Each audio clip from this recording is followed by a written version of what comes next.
So hi guys, and welcome back to the making of Pixel Soccer Global Tournament. Uh, well, we've reached part 5. Sorry, and yeah, well, we're back to our project that we created in part 3. If you remember correctly, if in part 3 we had a red rectangle move from the left to the center of the screen for 10 seconds and then measure how much frames per second we reached by doing it. Now I included the controller classes in this very project.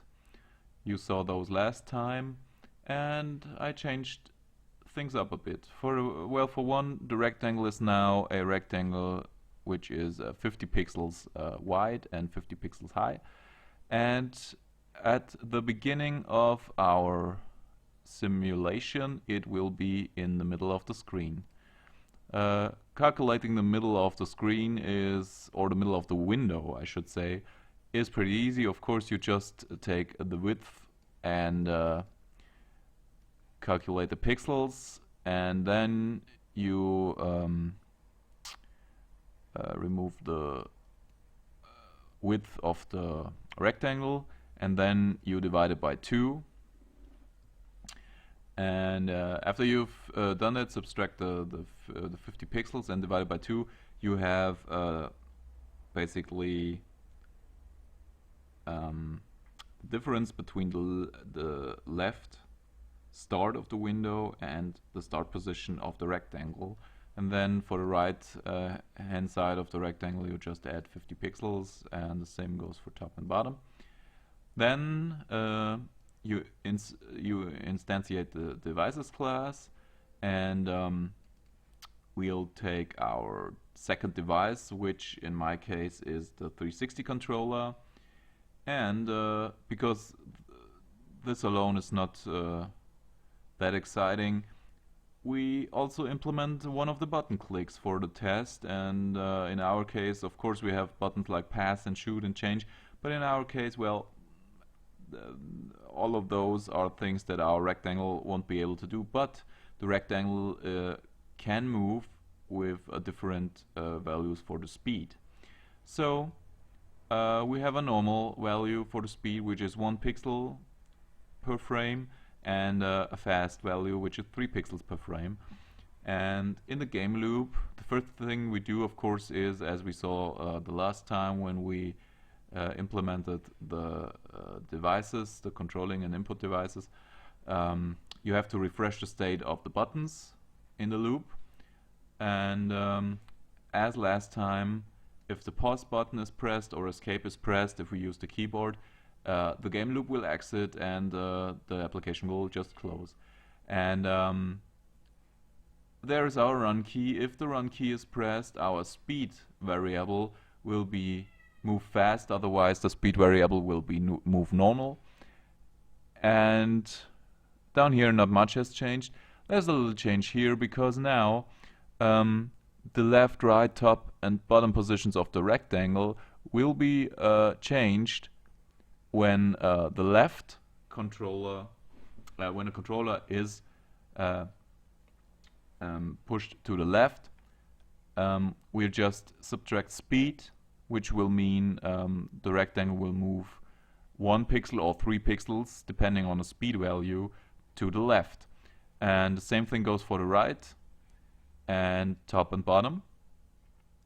And yeah, I'll take my controller and we'll just start the project and we'll see how it goes. So, oh sorry, there was a breakpoint here. Let's just ignore it. So, as you see, the rectangle is not moving and it's in the center of the window. And since the window is on the whole screen, it's in the center of the screen. And now if I move my controller around, you see that the rectangle is moving with the normal speed for to the left, to the right. I can go diagonally, I'm sorry. And if I press the speed up button, you see that it's moving much faster into any of the directions. I let go of the run button, and it's moving slower, and I'll start it moving faster, etc., etc. So this is what my rectangle does, moving around the screen. Da, da, da, da, da. Imagine the screen being green and the rectangle looking like a soccer player, and there you go, our game is nearly finished. No, of course it's not, but it's cool that the input works pretty good. I will try it with the keyboard and see how that goes. Let's see. Just change devices to one. The first device will always be the keyboard, the way I implemented it. So I'm pressing now the keys on the keyboard. It's moving, and it's moving in every direction, northwest, southwest, etc. Great. And then I press shift, which is my run button at the moment. Yeah, and it's speeding up like hell. And release shift. Okay, and press escape to end it. So, pretty cool.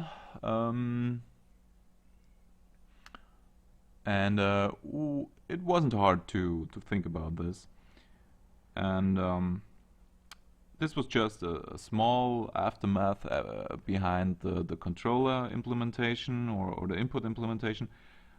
And well, but it's pretty cool for starters. I think the next thing we'll do is we'll paint some sprites for our players and our or maybe we'll start with our ball, and we'll implement the interfaces and classes that are will be used to draw objects onto our window. And we'll talk about how you can deal with a game that is supposed to be a 2.5D game, which means it won't only have an x and an epsilon, x and a y-axis. I'm doing it again. I'm so sorry.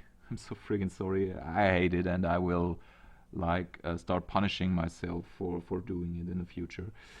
But for now, well, you don't only have an x and a y-axis in 2.5D games, but you will have a z-axis as well. And the z-axis, of course, you cannot like have something pop out of your monitor or your screen.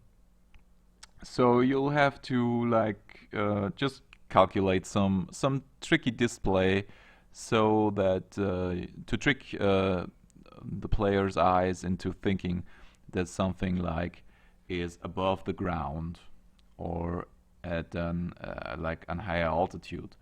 And we'll talk about that next time.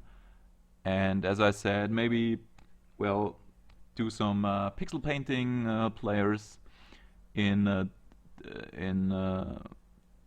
different angles. So as we've seen now, we support well, basically 8 directions a player can go in, and well, we'll need sprites for that. And I've made up my mind regarding sprites and how to paint them so that it looks simple but still somehow vivid. I'm not a great artist, and you'll see that I pretty much know the basics of painting bitmaps, and but I think for our game it will be suffice. I mean, it will have an old school look. For all of you who know Sensible Soccer, you remember that it was not actually graphically that impressive for the time, of course. But if you look back, it's just a some hunches of pixels that move around a green screen. With all due respect, it is a great game still, and I love it. Otherwise, I wouldn't be doing this. But there are other examples. I'd have to look up the English name of the game, but there's a very, very old game also, which was also available on the Amiga like Sensible Soccer was. In Germany, it was called Lothar Matthäus Super Soccer.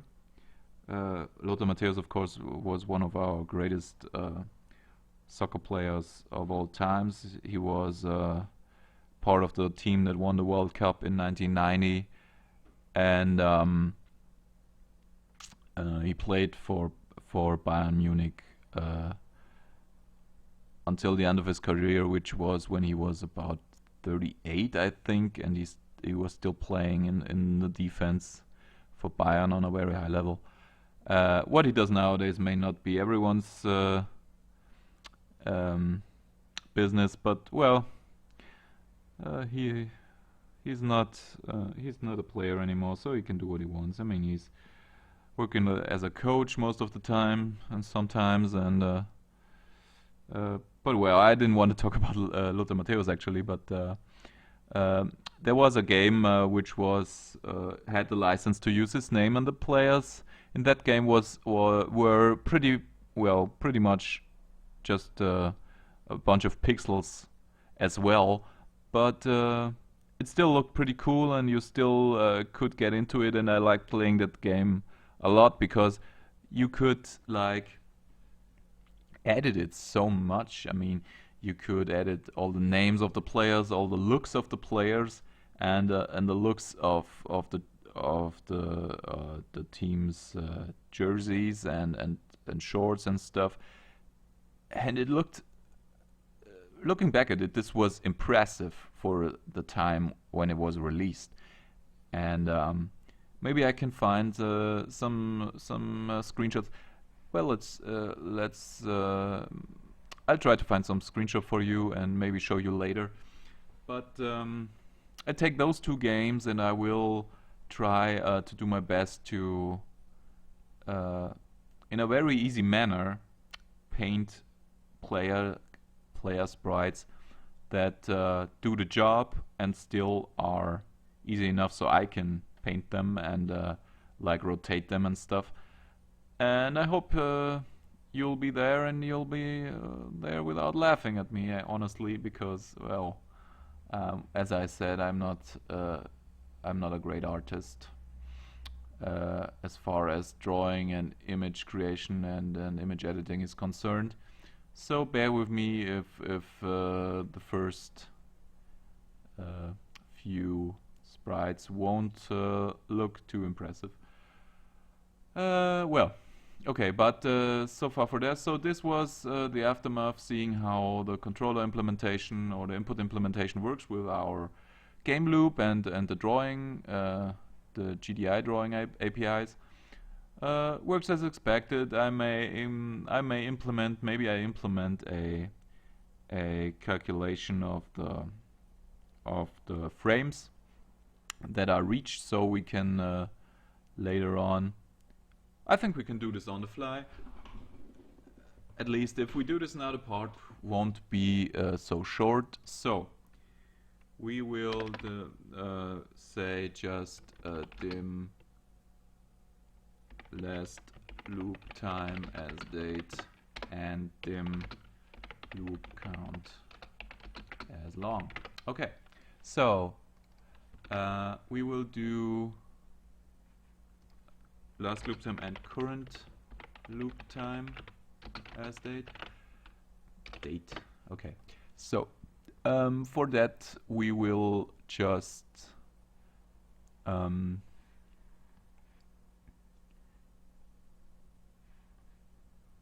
in the top left corner, yeah, that's a good. In the top right corner, we will just write the number of frames per second, and we'll do this by saying last loop time is now.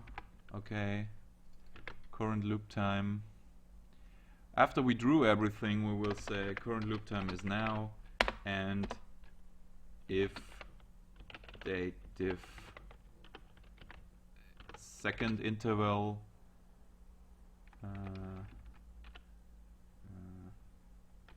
date diff from core loop time to last loop time is bigger than 1, we will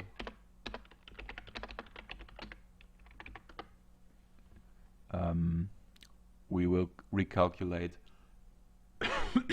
sorry, the number of frames we reach. Maybe we should give it core frames as single. There we go. Yeah. So if 1 second has passed, we will just say core frames is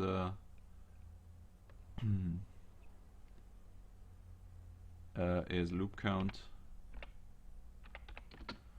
So the loop count we reached, it mustn't actually be a single, but we can do it as a long, since we are not really calculating it. Oh, wait a second, we don't. Okay, since we not calculate this, we can just output loop count. No, we can't. No, it's this is on the fly, so sometimes I have to reconsider, but this is okay. Core frames is a loop count, and else loop count is loop count plus 1. And if we do this, 1 second is over, we'll reset loop count is 0. And we will also say that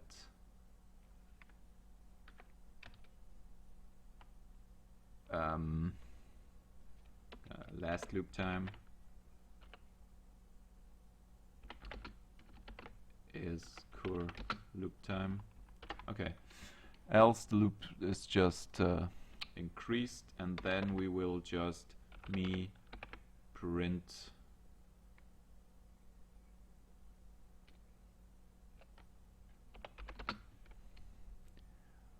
we'll just print loop count. No, we'll just print core frames. Yeah, that's okay. Let's see how this looks. Okay, so I noticed the problem. We have to do before we print. Yeah, okay. Okay, it won't look that great this way. Okay. Instead of printing it, we will just, since it is just for informational purposes, we will just put a label up here, and the label will be label frames, and yeah, the caption will be this, of course. So let's save it. Then we can say LBL frames is string of loop count to go, and then we will be able to remove this. So there we go. Let's see how this looks. And well, apparently doesn't work out too well for reasons unknown. What's wrong with the label?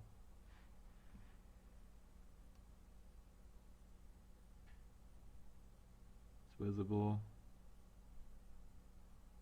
So if you draw over it, it won't show, or what? Strange. Okay, it's not as simple as I thought at first. Apparently we should wait, let me try. If we change the back color, will that be visible at all? Let's do the yellow, yeah, or the blue. Okay, no, it's overwritten by the drawing operation because the label is drawn. Yeah, of course. Okay, that's yeah, well, that's not working out too well. So it is going to be a longer episode, because we will need API with I think it's text out. Yeah, that's cool. The text out API. We'll just use this instead by inserting it here. So that's good. Text out. Okay, so we have this. Okay, we'll do this before we bitblit. There you go. Of course. And yeah, it's easier that way. Of course, we will need our variable back by putting here curve frames as long. All right. As load picture, yeah, of course, no as long. So text out just draws text with the selected font onto the bitmap. Since we do not select the font, we'll use the default font. There we have curve frames. There we go. Then we will text out onto our HTC buffer, just position 0 and frames, or let's call it FPS, and string of curve frames. There you go. This is supposed to be a and. There you go. Okay. What's missing? And count. Oh, I think this is the length of the string. Frames. There you go. Length of the string. I hope this is correct. Yeah, it is correct, but I'm starting to hate this. This is why you do things on the fly. They will always suck. Of course, it has to be the length of the whole string. So there we go. And it shows 0. That's great. And it shows 0 because probably because you should always write absolute when working with dative, no matter how sure you are that you know the difference. Let's go. Okay, so there you go. No. Oh yeah, now it's working. Great. So this is oh, and of course we're basically right because yeah. So okay, so we reach 80 frames per second by doing this.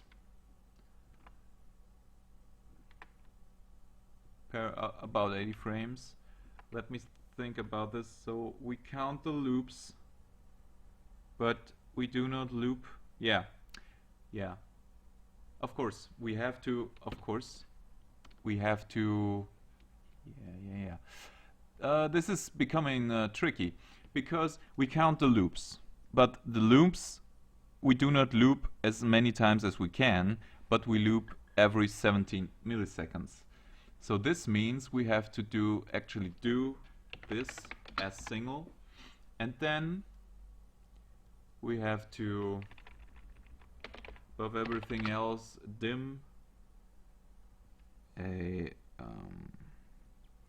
how should we call it?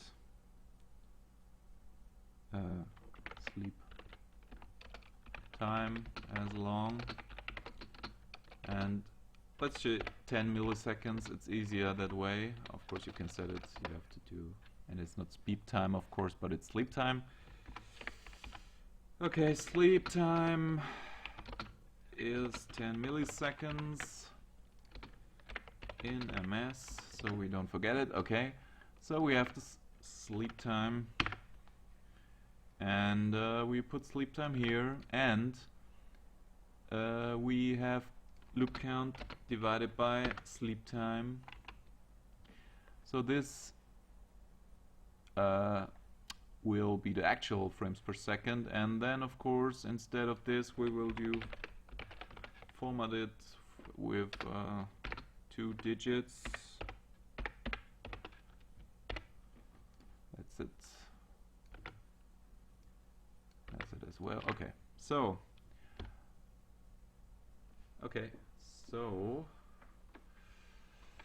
and apparently we are at 10 frames per second, which is rather bad, I think. Okay, so we can reach 10 frames.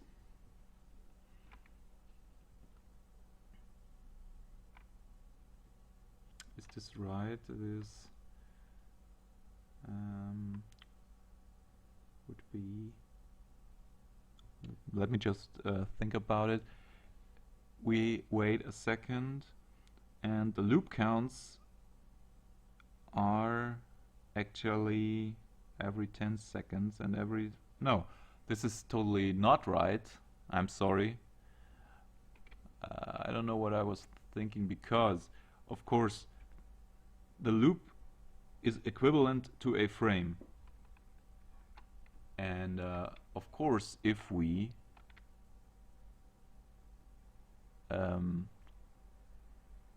so it will of course change with the number of frames we draw, and by that we mean that this is totally not necessary.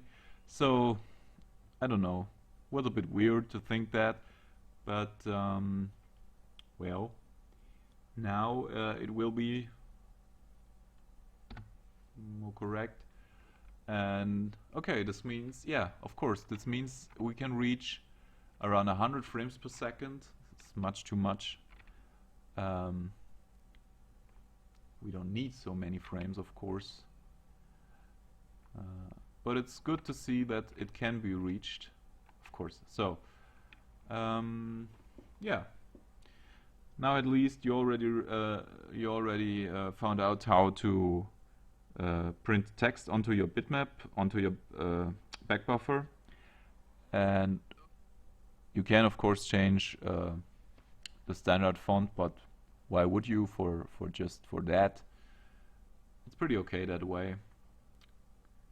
Okay, so, but this now will be the end of the episode with my spontaneous decision to show you frame calculation failing miserably. But now I'm back on track, and next time, as I said, we'll do some sprites, and we'll do some interfaces and classes that will later on allow us to print sprites above each other and calculate their positions and some other stuff. And I hope you'll be back then, and I hope you give this a thumbs up, even though it was a bit, I don't know, a bit random.